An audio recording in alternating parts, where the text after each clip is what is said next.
జై శ్రీరామ్. అందరికీ నమస్కారం. వెల్కమ్ టు న్యూస్ అఖండ. నేను మీ కస్తూరి శ్రీధర్. అమెరికా అగ్రరాజ్యం, మాకు మేమే సాటంట ఎర్రవిగుతూ ఉండే దేశం. అంత గర్వం అహంకారం వీళ్లకు.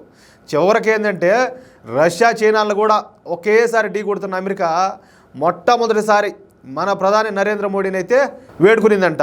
విషయంలోకి వస్తే 4 రోజుల క్రితం ప్రధాని మోడీ రష్యా పర్యటన వెళ్ళిన సంగతి మనకందరికీ తెలిసిందే. దాని గురించి కూడా అక్కడ విశేషాలు కూడా మనం ఒక 2-3 వీడియోలు చేసాం. అయితే ప్రధాని మోడీ రష్యా పర్యటనకు వస్తున్నట్టు 20 రోజుల ముందుగానే రష్యా అధికారికంగా ప్రకటన చేసింది. తేదీలను కూడా రష్యా ఖరారు చేసింది. అయితే సరిగ్గా మన ప్రధాని మోడీ గారు రష్యా పర్యటనకు వెళ్ళే రోజునే అమెరికా నాటో సమ్మిట్ జరిగింది. అంటే మోడీ గారి రష్యా పర్యటన అలాగే ఈ నాటో సమ్మిట్ రెండు కూడా ఒకేసారి జరిగినాయి.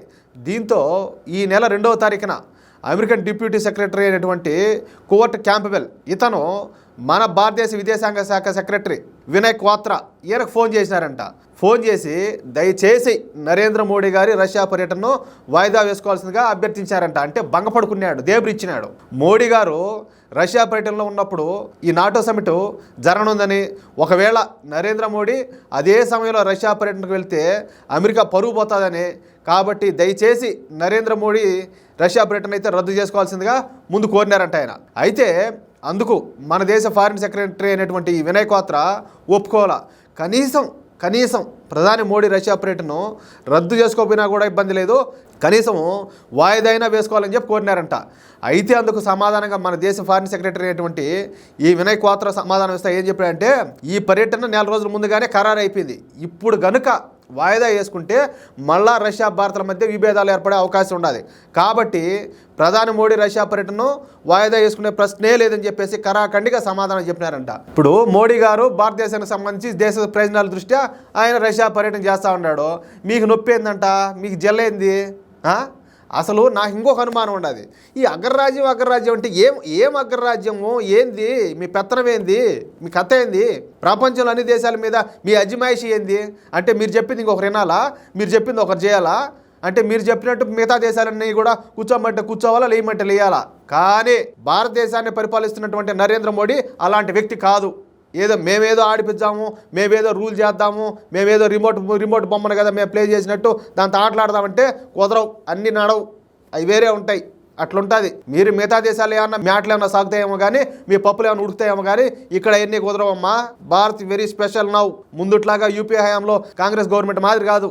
ఇప్పుడు చాలా మారింది, ఇంకా చాలా మారుతుంది. మూసుకొని చూసి కూడా చూడనట్టు ఉండాల్సిందే. అంతేగాని ఇక్కడ పెత్తనం చేయొచ్చాము అది కానీ ఇది కానీ అంటే ఇక్కడ కుదరవు. ఇంకా ఈ సమాధానం ఉంటే ఆయన ఏం చేశాడంటే, ఏం చేసేదేం లేక ఇంకా ఆడికి అమెరికా సైలెంట్ అయిపోయింది. ఇంక వీళ్ళు ఎట్టా చెప్పిన మాట వినరని చెప్పేసి ఇంకా ఏం చెప్పిన సమాధానంతో దిక్కు తెలియక ఏం చేసిందంటే అమెరికా సైలెంట్ అయిపోయింది. అది విషయం. ఏదైనా కూడా తిరగమల్లి ఎవడు ఉంటే అది వేరే ఉంటుంది. నువ్వు లొంగిపోయి ఓరి నాయనా అంటే ఎంత డౌన్ అవుతావు, నువ్వు డౌన్ అయిపోతే ఇంకా తొక్కుతానే ఉంటారు. అది సంగతి. ఈ వీడియోపై మీ యొక్క అమూల్యమైన అభిప్రాయాలను ఖచ్చితంగా ప్రతి ఒక్కరు కూడా కామెంట్ రూపంలో తెలియజేయాలని చెప్పేసి ప్రతి ఒక్కరిని పేరున కోరుకుంటూ, అలాగే ఈ వీడియో నచ్చితే దయచేసి మన వీడియోని అట్లా లైక్ చేయడంతో పాటు ఇలాంటి విలువైన సమాచారాన్ని, ఎందుకంటే భారతీయులుగా మనం అందరం మనకు అది గర్వం కదా. అమెరికానే డోంట్ కేర్ అన్నారంటే ఎటాటి విషయం ఎటాటి న్యూస్ అనేది. కాబట్టి ఇలాంటి విలువైన న్యూస్ను ఎంతమందికి వీలైతే అంతమంది షేర్ చేయండి. ప్రతి ఒక్కరు కూడా గర్వపడాలా. అసలు ఇలాంటి న్యూస్ ప్రతి ఒక్కరికి తెలియాలా వాస్తవంగా అయితే. అలాగే ఈ వీడియోని చూస్తున్నటువంటి ఎవరైనా కూడా మన ఛానల్ సబ్స్క్రైబ్ చేసుకోకపోతే దయచేసి ప్రతి ఒక్కరు కూడా మన ఛానల్ సబ్స్క్రైబ్ చేసుకోండి అయ్యా. ప్రతి ఒక్కరు కూడా ప్లీజ్. జై శ్రీరామ్.